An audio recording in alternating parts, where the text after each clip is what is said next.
Welcome to Taking Care of Your Music Business, brought to you by the Mechanical Licensing Collective, also known as the MLC.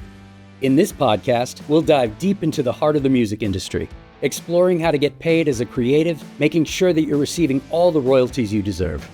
We'll also dive into building a sustainable career, sharing strategies and best practices that creators can use to achieve long-term success. Join us as we bring you interviews with top songwriters and music executives who share their personal journeys and professional wisdom on thriving in the business, all while making a living. So get ready for some real talk about navigating the music industry. Don't forget to subscribe so you never miss an episode, and be sure to catch all of our full episodes on YouTube. Songwriters, just as creative people, most of them don't think about the money and the business. But I'll tell you a little quick story. My first publisher, when I was going in for an advance after I got a cut, he said, "Is it on the radio?" And I said, "Bob, you're my publisher. If it was on the radio, you would know it." He goes, "I know, son, I'll laugh." He said, "Remember one thing. It's not about the money. It's about the effing money." And I said, whoa. He said, "Right now, you ain't making me nut."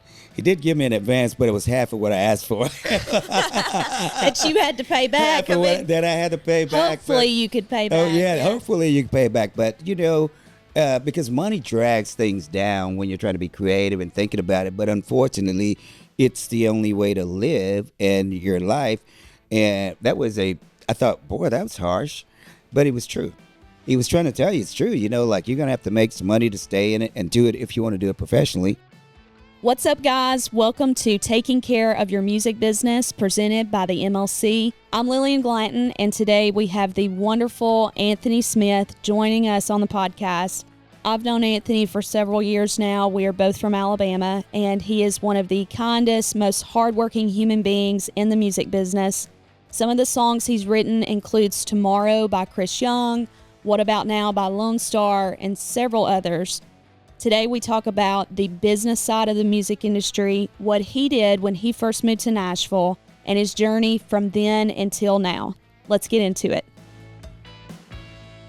Welcome to Taking Care of Your Music Business. Oh, thank you. Presented by the MLC. I've got Anthony Smith with me here. We've been chatting about music industry stuff and everything that you've got going on. I know, like I just said, you've got all these different balls in the air. You're a songwriter, you're a business person, you do it all. You do it all. Yes. So you were originally from Birmingham. I am. Alabama. Mm-hmm. What was it like growing up in Birmingham, and what kind of brought on your musical influences? Well, it was fun. I always, I played in the band in high school. I played in a band, doing stuff. And so Birmingham has always been a music hotbed for stuff. A friend of mine with Matchbox 20, Kyle, was telling me that station down there, they used to play down there in the college circuit, and it helped to break them as an act. And on the south side, they had a lot of cool music, people doing original bands and stuff like that. So that was the side of town that had that scene going on, the same as it is up here, with people doing things. But people actually came out, because it's around the University of Alabama in Birmingham, and there's other colleges around there, and they just take to that, playing games, drinking beer, listening to bands, that whole thing. So that in Birmingham even today has a pretty strong scene. Yeah. I mean, they've got some really cool venues, and they do. It's a tour stop for sure. So what inspired you to kind of put yourself into that scene, and then more so, what inspired you to start songwriting particularly? Well, I always wrote songs, but I didn't really look at it as writing songs. I always just, since I was about in the 9th grade, my mom bought me a guitar, talked him to buy me a guitar, and I always just made up things. I just sitting around just making up stuff, but I was a trumpet player. So making up songs was something I did to relax, because you practice trumpet, brass instruments, whatever. You can only practice so long, and then you have to stop. Practice so long, and then you have to stop to build up the armature, and you could just sit at the piano and just make up things. And that's what that thing just sort of stayed with me. That was fun to do, just doing that. And it just sort of evolved into doing that. And actually, I wanted to be a trumpet player in a big band. And my friend and I, when we were ready to go to graduate school, finishing the University of Alabama, going to Eastman School of Music, um, we had scholarship and some money, but we needed some more money. And I asked him, he was, a little bit more knowledgeable than I was at the time, how to do it. And he said, I know, we'll go up to Muscle Shoals and sell some songs. That's what he said. And so you just ended up doing the songs, trying to get to graduate school to be a jazz trumpet player. And then the songs started working kind of. Yeah, so, and I've heard this story before, but for the listeners, you did wind up going to Muscle Shoals. I did. Share that story about how you put that hat on and basically acted like you were somebody. That's such a great story. I was talking to a rep the other day from BMI. We were just talking about people being creative. Yeah. And so we went up there and we had these tourist maps to find out where the big studios were. And, we thought we'd blow them away. And about 1 o'clock, we were sitting, licking our wounds in this tourist parking stand, eating a corn dog, And so I just was, a little ticked off, and I decided to try something different. I said, man, I'm going to try something different. So I was in my dad's car, put on a fedora, sunglasses, and flipped the collar up, and I rang the doorbell at Fame, and I told them I was an arranger from the West Coast, and I wanted to do some arranging, and they buzzed me right in. And the funniest thing, I figured, I'd been arranging by this point. That was my major, was composition and arranging. So I'd been doing stuff for a 59-piece orchestra or 19-piece jazz band, whatever. And I thought if they'd give me something to be so simple, I could do it. And so they gave me a guy's name, Harrison Calloway, that was doing all the horn arrangements. And he talked to me for about 10 minutes and figured out I hadn't done shit. He figured it out. He looked right through you. Yeah, and so I tried to get an appointment. He wouldn't give me one. He asked me to send him some songs, and I did. And then I had to run him down, catch him. And I caught him in the office one day, and he goes, yeah. He said, yeah, I got those songs. He said, you say you're an arranger? I said, yeah. He said, how about arranging them? And I said, what do you mean? And he meant produce them. And if you're just in a city like Birmingham where they don't have, you're not I was renting this little studio, save up a little money, go in there, and using the band that I was playing in. So not studio musicians. So everything was on 10 from the beginning, not like you'd be producing, doing this. And he said, how much did you spend on those songs? I said, $700. He said, well, try spending that on one. I said, I can't afford it. I'm a student. Man. I said, I'm a student. I can't afford it. He said, okay. So I went back in and I written up some more songs. And when I started telling these guys what to do, they really resented it. They were all older than me and they hated me trying to tell them what to do. So I only got 1.5 songs down. But I sent that one song off, and he left a message for me when I came in one night from playing, says, no matter what time he comes in, have him to call me. So I called him like 12:30. And he said, man, that last song, he said, I like that song. You write that? I said, yeah. He said, you want to come up here? I said, sure. He said, can you come tomorrow? I said, yeah. And that was the beginning. They were doing a record. They ended up recording the song, and that got me to Nashville with the publisher, EMI, that was working with it. And so I'd just bring them a song, and this was somewhere in my senior year. So I'd go back to school, but I'd bring up songs every once in a while, and they'd always like one or two of them.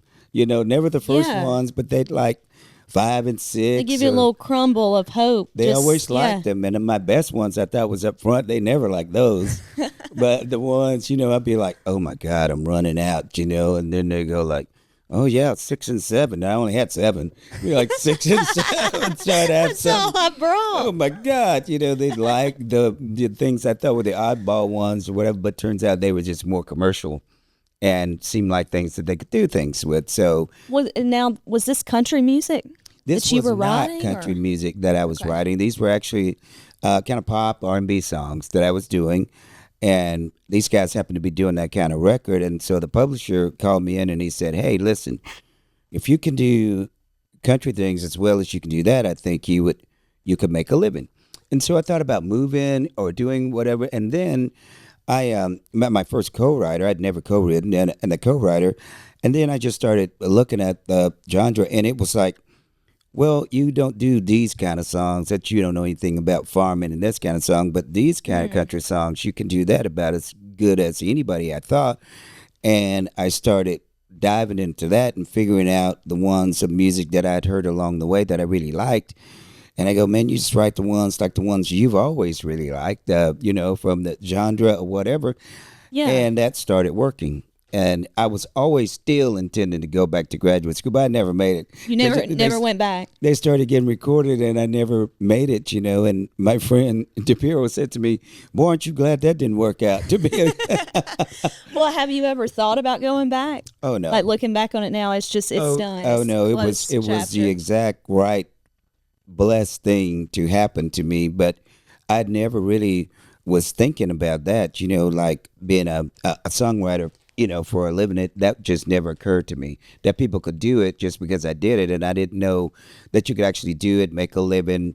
Didn't know the ins and outs of it. Just like if you go to a school like a Belmont or MTSU that teach you those things, you would know. But Alabama was a traditional school, and you didn't, know all about those things. So we were just following our creativity and trying to do things, and really glad somebody liked what you did and that kind of thing.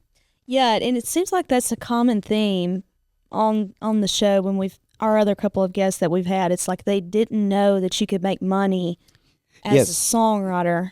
Did not know that was separate, because a lot of artists that I liked wrote their songs, and so you thought it all went together. Didn't know you would read and all that stuff. So it just never occurred to you that a person could be there, And the great thing is, when I moved to town here, when those guys would come to town to do a session, I didn't know a lot of people. So they would call me up and let me come to the studio and hang out where they were doing the session.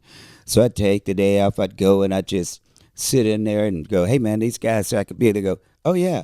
And I'd watch them come from like a work tape or a demo with all these great musicians and make a record. And I'm just sitting there looking at this, and I thought, man, that would be really cool to do. It was fascinating to see that process, just sitting there and hanging out with these guys at all these studios when they would come to town. But that was a great learning lesson for me, just to see it in action like that, just to be a part of that and see these guys, putting horns on these great records and all that kind of stuff, seeing producers cut the tracks and how they were doing it and all like that. And it was like, you really had a good understanding. And because I was a music major, that,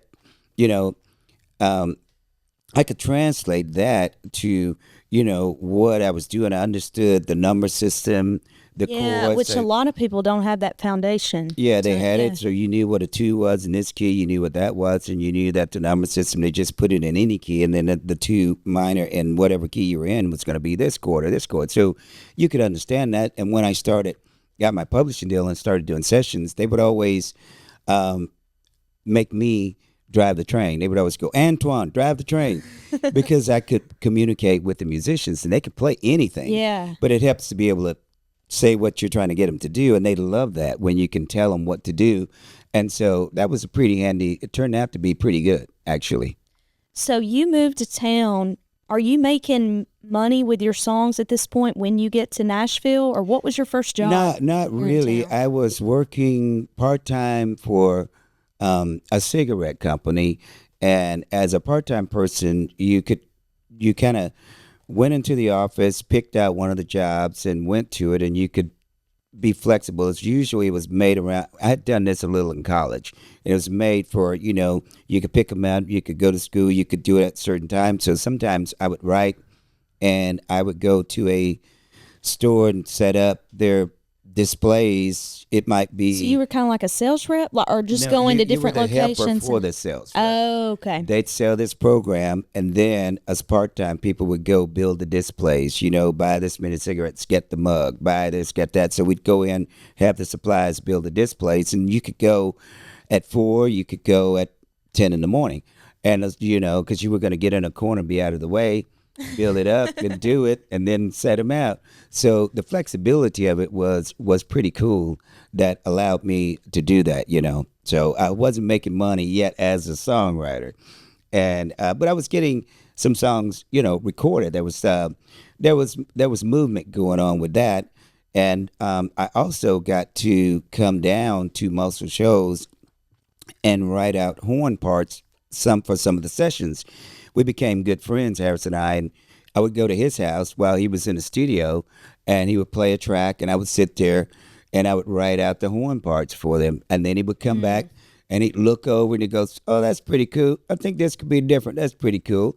And then I'd come back to Nashville, and about 3 weeks later, he'd send me like 1,500, $2,000, which was great for a broke songwriter. Oh, that's so great. That's Yeah. a lot of money. That was a lot of money, man. It's like, I'm good. It goes a you know? long way. Yeah, and then the publishing company started using me to transcribe songs that were getting cut for copyright.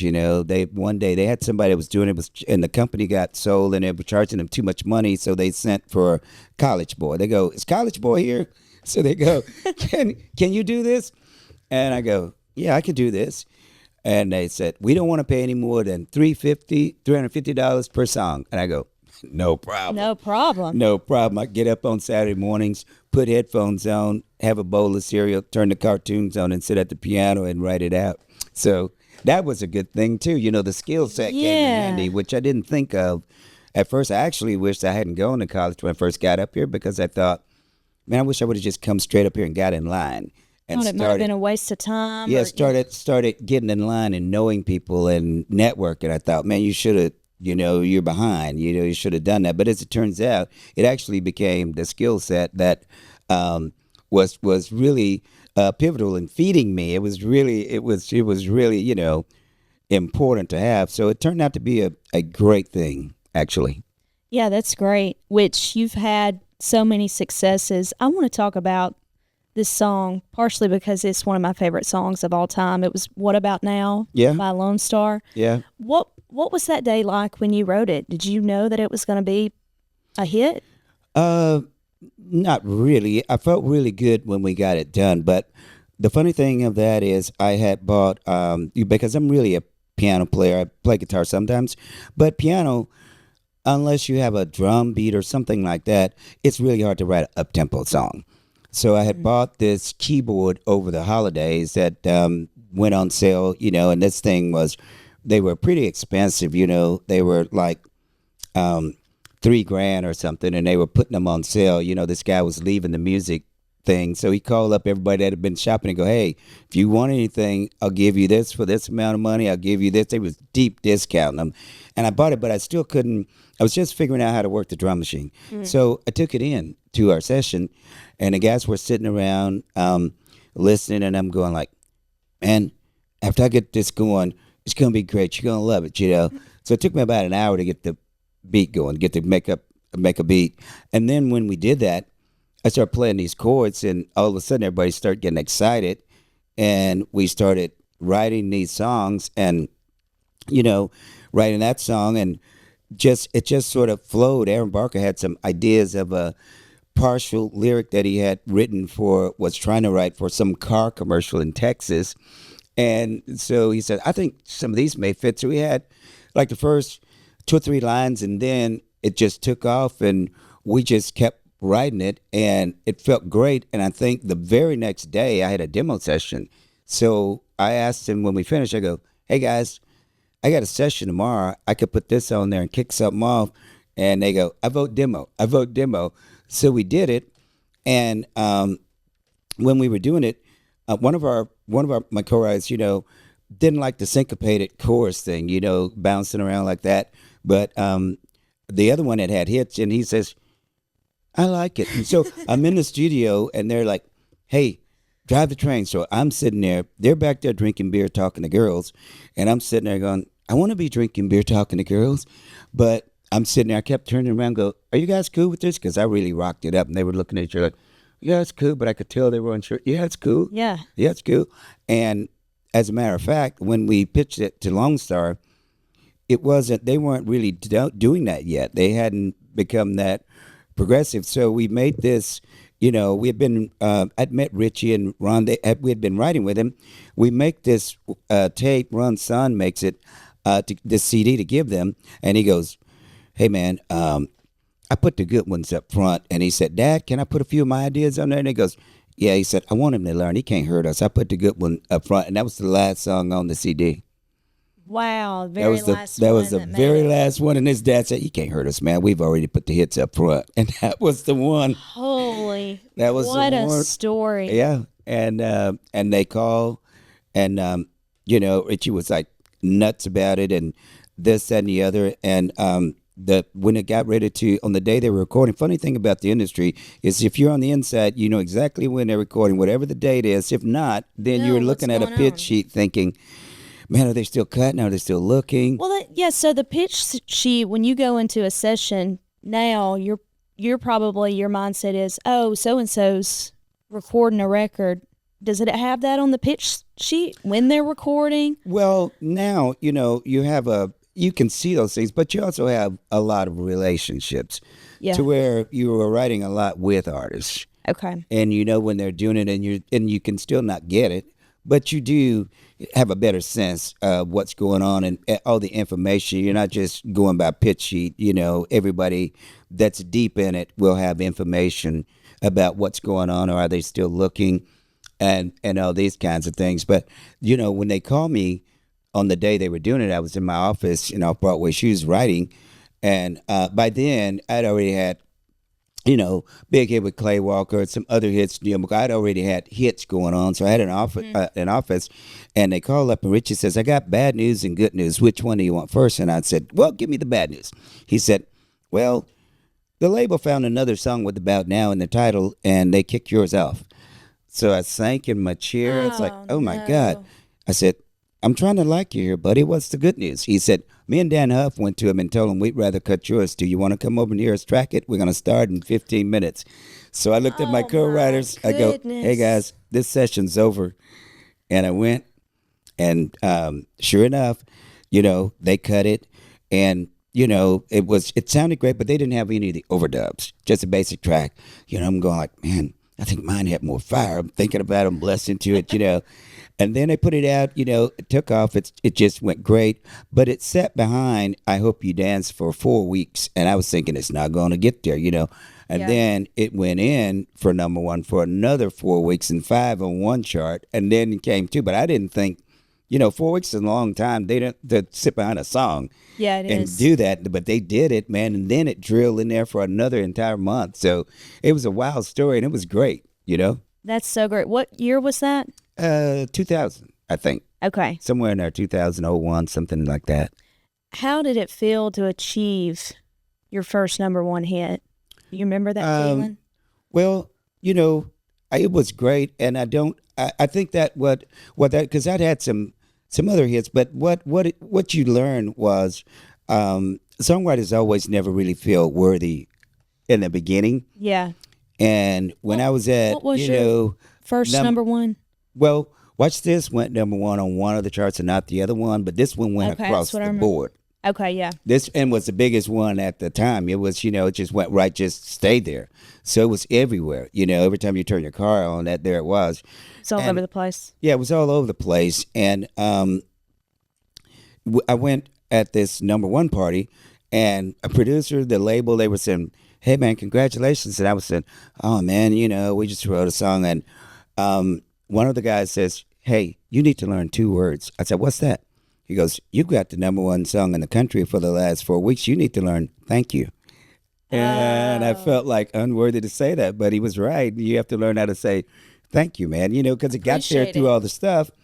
And, you know, you didn't want to seem cocky or whatever, but what he's just trying to tell you, when you do accomplish something and it gets there, you are allowed to celebrate.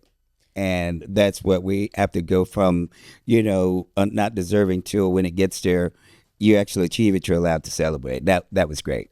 Well, and I think it's also, too, you would do this for nothing because you love it so much.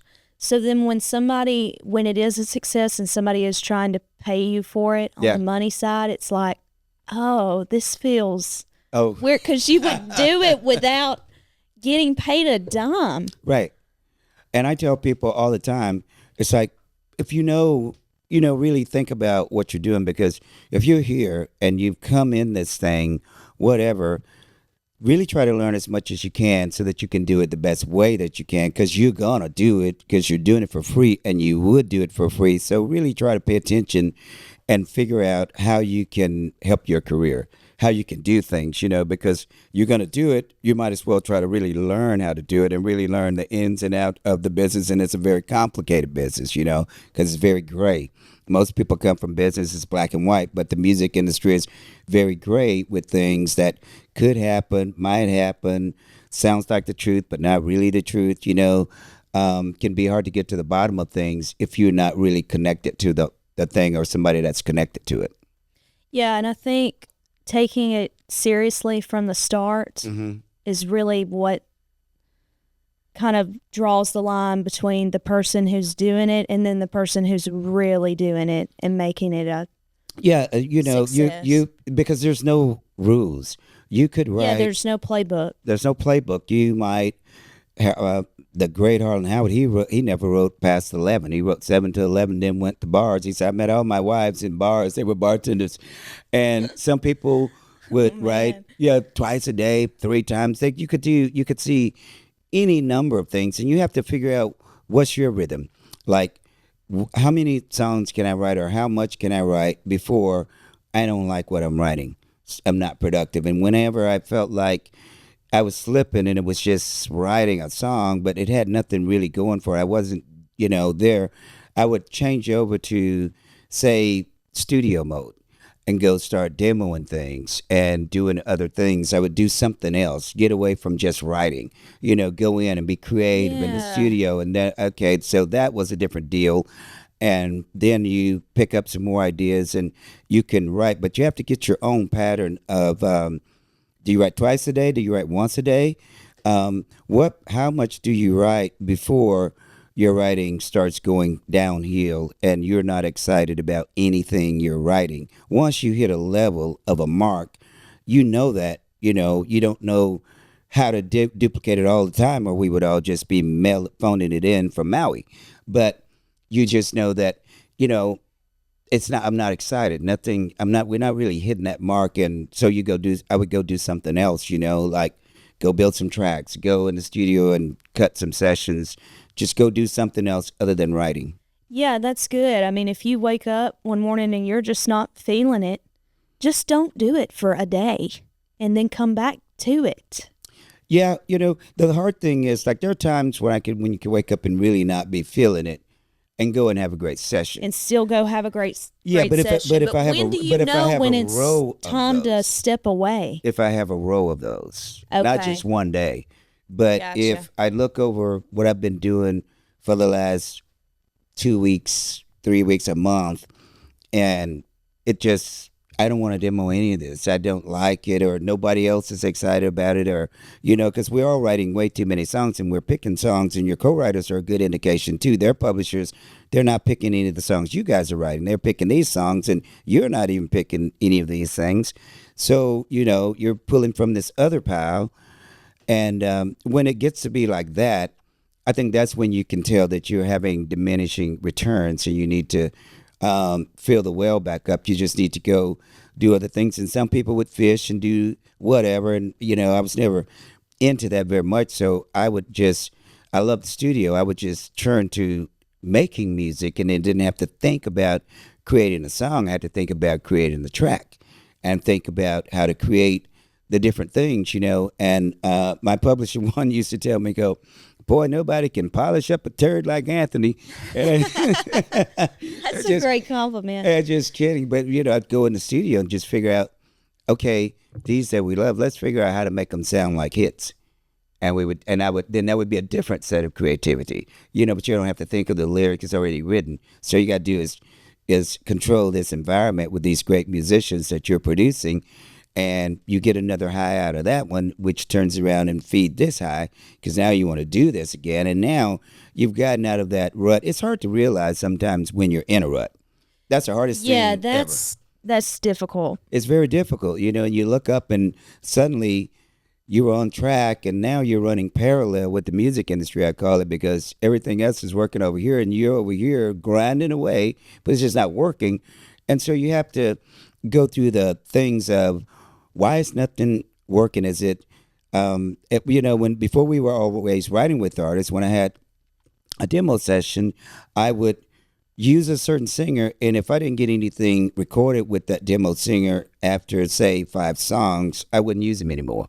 I'd use another one, because certain people... That's an interesting concept, yeah. Well, the one thing you really can't change is in the mix, is you. You will be present. So you can change up your co-writers. You can change up how somebody's singing something. Because I had people that he'd sing it, and we would talk about this. Certain things he'd sing, and they would get cuts with it.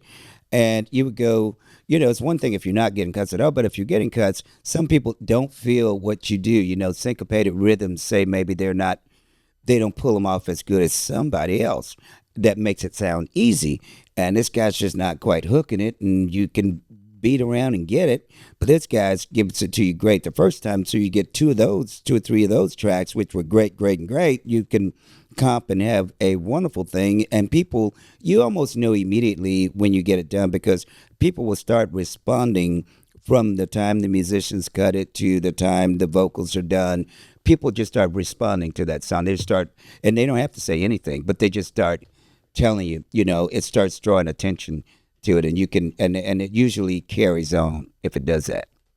Yeah, and I love, that's such great tips here. It's like, if it's not working, try it with somebody else. You got to try something different. You got to push. That's why having the drum machine with the keyboard, because I would get on the guitar, and people at the time didn't, and even now there's a lot more guitar writers and a lot less, so they love a keyboard guy, but you're going to go to a ballad unless you have your drums, or now, I have studio. A lot of people have them, but you can have loops and things. And you can play the piano the way it's supposed to be played, but have the groove going so it won't sit there like you're writing a ballad, And you just change up things to push you around a little bit out of your comfort zone and do things. And if you change up to another writer, the first session that you get somebody you hadn't written with and you got a lot of respect for, you get back to that nervous energy of really wanting to have something great when you walk in.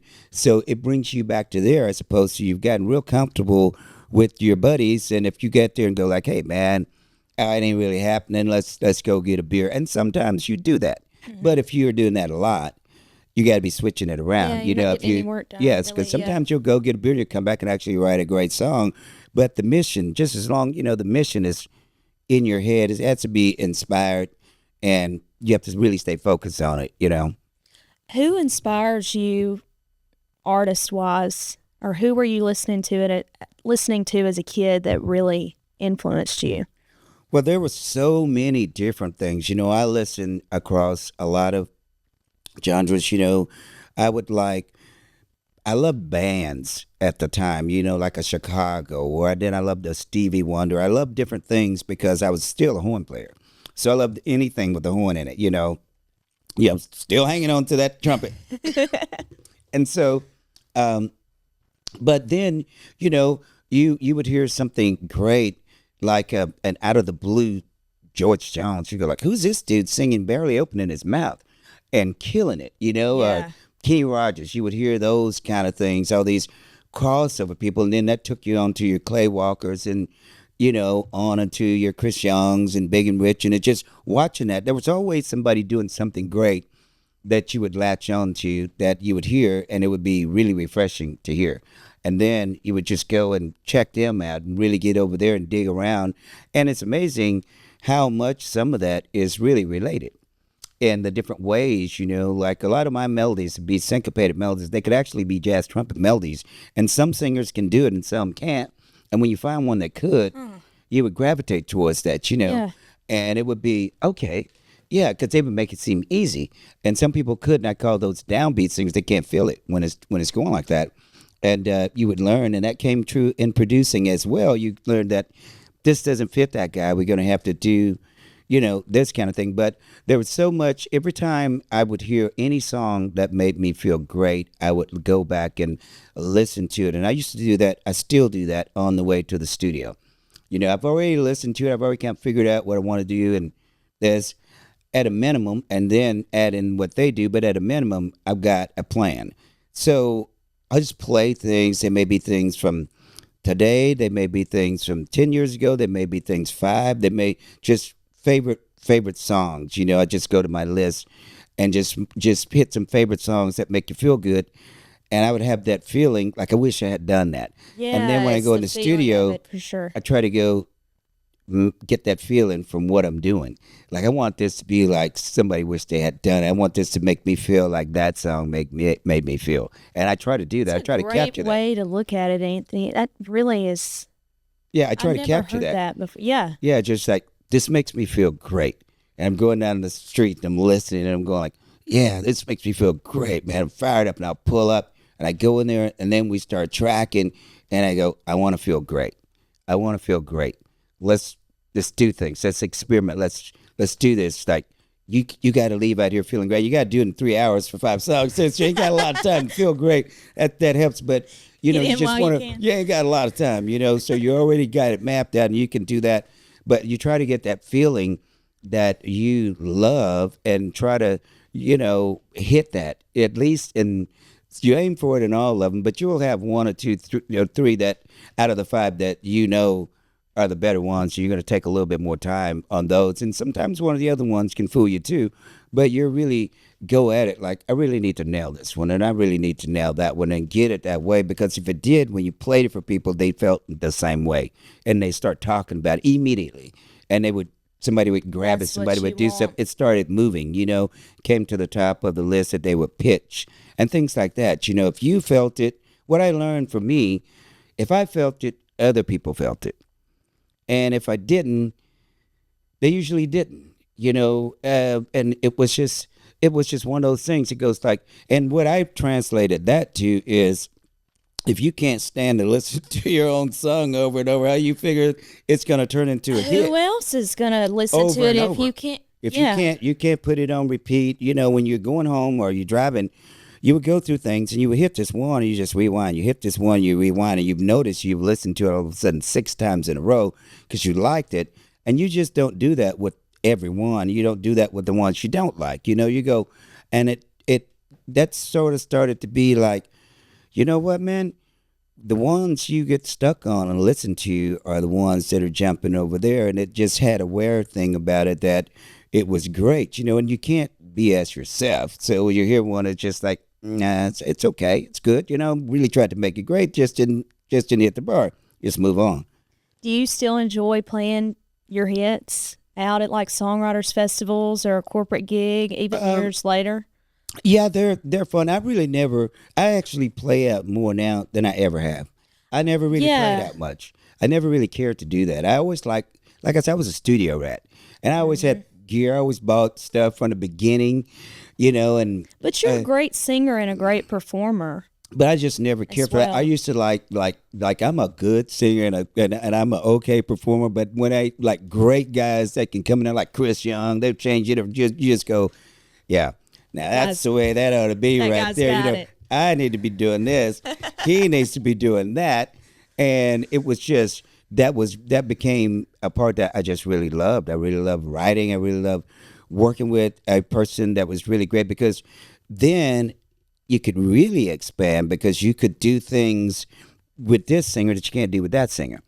And you could really add more of your tricks or more of your things in there, and that became something that was really inspiring to me.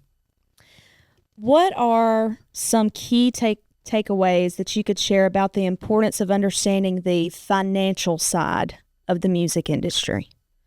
What's a takeaway that you could?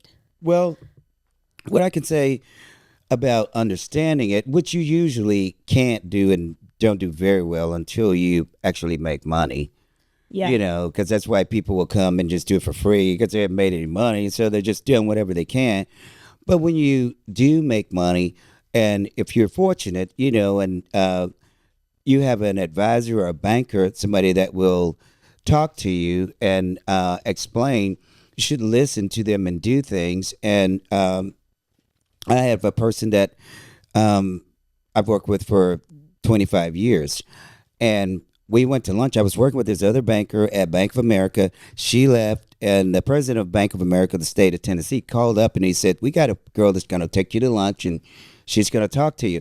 And I'd had a big hit. I had like $250,000 sitting in a savings account and something else. My I know, goodness. that this money is just coming in. I don't know what to do with it. You don't know what to do with it. Didn't know what to do with it. And so we were talking, and she was talking, and I was thinking to myself, this lady is really nice. and cute, but I don't think she knows anything about banking. As soon as I leave here, I'm going to go call so and so. So she reaches down, she gets this folder, and she said, "How's your time?" I said, "Okay." And she opens it up and she says, "I've noticed you got this lump of sum sitting here and this." And my first thought, it seemed so invasive. I was like, She what is knows she doing? everything about you. Snooping through my records. And then I thought, well, she does work at the bank. okay. She's got access to probably your social enough. security. She does work at the bank. Okay, fair enough. But she turned me on. She goes, "You need to talk to this person, to a financial advisor that'll do investments and these kind of things, and we'll set you up a profile at the bank." And a bunch of things that changed my world and set it up. And I always say, when you make money, you're going to blow some money. You should learn not to blow it all because you won't do that. A lot of people spend way too much money the first time, and then if you learn, you won't do that again. But I always say you can allow yourself a certain amount. If you just say $100,000 and you just want to go blow $5,000. Go do it. Yeah. Go buy, if you like clothes, buy clothes, or 10, whatever your situation is, but allow yourself something. You like to fish, get some new gear or do different things. Just like, this is your blow money. Just walk in the store without even thinking about it. And, I want to buy myself an $800 jacket. Buy an $800 jacket. You treat yourself some, but at the same time, this other money, you learn how to put it to work for you and do those things and then you learn how to really keep up with it and not just be satisfied with what you're getting, but figure out if you're getting all that you should be. Even if you're with a publisher, you still have to do certain things like make sure it's registered correctly, or, your co-writers, there could be an error of some sort where this wasn't in there or this wasn't in there, and it could make a huge difference. And on that same particular song, What About Now, a friend of mine, one of the co-writers was my other ASCAP guy. He looked in, and so he was looking in the ASCAP thing, and he saw that my part was registered incorrectly on that Friday, and it was coming out on that Monday. And I called over, and they corrected it for some reason. I wasn't a third writer on it. I had like 10% or something, and they fixed it. He said, "Dude, you need to call over there and talk to blah blah." And I said, "Really?" I never had looked over there on that page. He did it routinely because he had success before I did, and things like that. If you need to just sort of be diligent about that part, and also, that's part of your creativity as well. Just like writing a song, being creative as to how you plot your path. If you run into a wall, that wall doesn't have to stop you. You can go like, okay, I'm dead in the water. Or you could go, all right, how am I going to get past this wall? Am I going to go around that side? Am I going to scale it? Am I going to dig under it? You just go, all right, that didn't work. Do you just stop, give up, or do you take another path? You look for other paths. You apply that same creativity that you have in writing that song and working out your career, because there's just no blueprint. You could get drunk every day and be great, or get drunk every day and be a drunk. You just there's no There's no rhyme or reason. There's no rhyme or reason. They always say, drugs and alcohol in the music industry, if you're successful, they overlook it. If not, hold it against you. It's the funniest thing. But as long as you're doing that and trying to learn, you learn to take care of your business, because it is the music business. So there's a business aspect which usually comes after the music is successful, and you learn that. And then you can interact with business people and bankers and so forth, and learn just the same as you've learned from your mentors creatively. You learn from these people that are going to show you that you're not going to keep wanting to have 3 roommates. You're not going to keep wanting to sleep on the floor. You're going to want to buy a house at some point. You're going to want to have a family, get married. You're going to want your own self. You're going to want to live better, as you go on. So you learn to do certain things so that you can do that, so that you can elevate that and help everything, because, you have to extract a job out of this wild, crazy industry. Yeah, and I think with what you said, just having people in your corner that know more about money than you do. Right. Do you suggest that people start finding those people before they make any money in the music business, or when is the best time to start, getting a financial advisor or? Well, you can meet people when you first start, and they're out there doing things, but there's not a whole lot that they can actually do for you. They can tell you certain things and have you as a client, business managers are like that too, different people, but there's not, you just can't get a loan if you're not making any money and you don't have any credit and you don't qualify. They have to make a living too. So it's that the unrealistic part. It's not that, but making a relationship, because to me, it's all relationship based. So if you can make a relationship with somebody and they start doing things, and that was mine at the first bank. I think I borrowed like $2,500 to buy some gear, and then $6,800 to buy some more, and then $15,000, and just kept paying them back and just doing things little at a time that you do. But I would, try to learn about it all and do, if you find people that will talk to you, which we fortunately have some great ones out there, and you do that, and you try to get around and try to know. And also, I've talked to other writers that were having their first hit. They want to know about things. So you can just talk to a peer that's doing stuff, and they can tell you kind of, hey, man, here's what you want to do.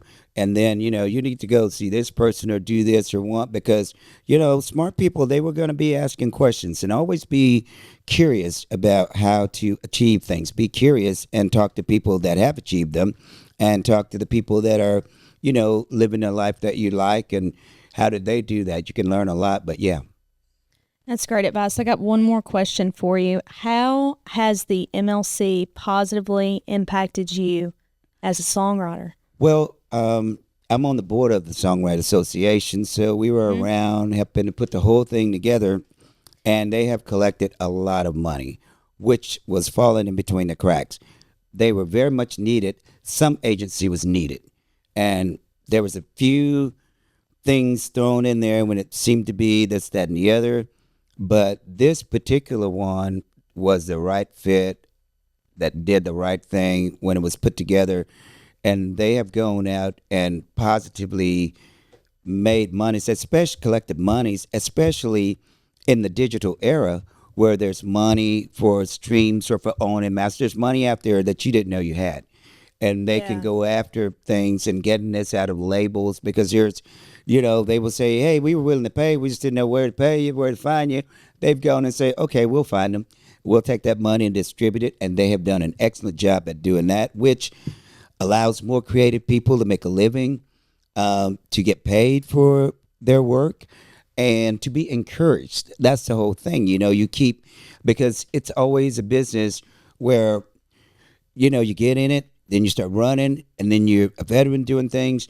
There's always going to be new people, great people coming in. And so we have to have that path for them. We have to be able to have these pathways so they can come in, and there's going to be another great one. You don't know where they're coming from or which one it is, but you have to have these things that if they're seeking them, that they can find and have those things. And when there are things that a little bit of money for them that they didn't know, or money here and there, keep them encouraged, pay some bills, keep them on track to chasing and following and achieving their dream. So it has been an absolute wonderful organization and a wonderful relationship with the Songwriter Association, the advocacy work that we do at the NSAI, and along with those guys, collecting money, getting things, for streams, getting a better rate, and then having somebody to collect it, because songwriters, just as creative people, most of them don't think about the money and the business. But I'll tell you a little quick story.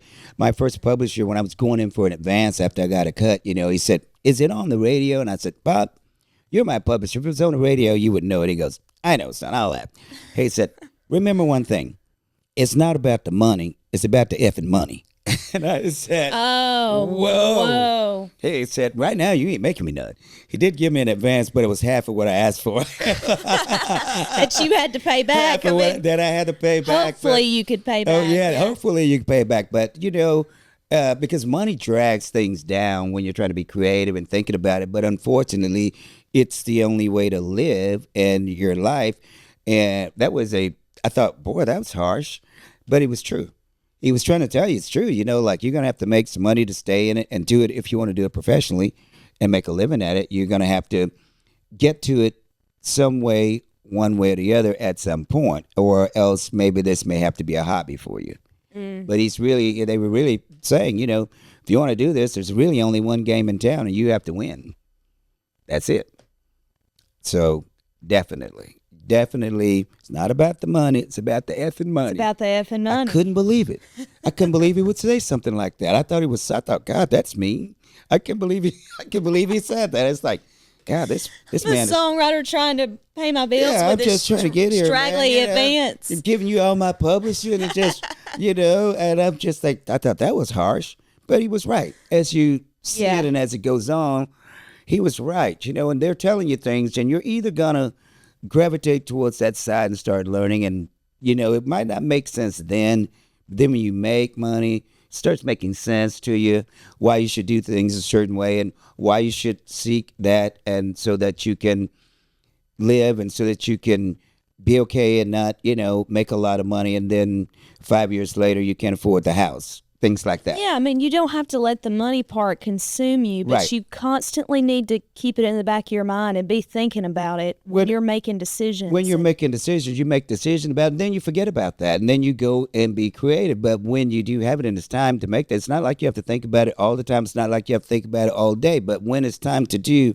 whatever you do with it when it comes in, like you said, you've already had that relationship. Now you're able to do some of these things that they've been telling you about, and you listen to them and you go do them, and you get that set, and then you just go right back to creating, and it's over there taking care of itself. Because what my banker taught me, which was really important, she said, money, there's only two ways to make money, either man at work or money at work.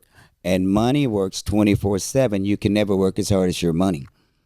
It works 24/7. Great advice. Man at work, your hands, you got to go to sleep.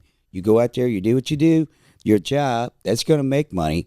But you got to get off that job. You got to do things. But your money is out there invested. It works every day, 24/7. And they teach you can never work as hard as your money. And that's why you should have it working for you as best you can and as hard you can. So man at work, money at work. There you go. I love it. Anthony, thank you so much. You're very welcome, Lillian. Thank you for having me. Appreciate it. Anthony Smith, everybody. Thank you very much. Lillian Glant. Anthony Smith, everybody. What an awesome conversation. Y'all go check him out on Instagram at Anthony L. Smith Music. And also check out the MLC at MLC_US. Come follow us over there. If you have questions or comments, we'd love to hear from you.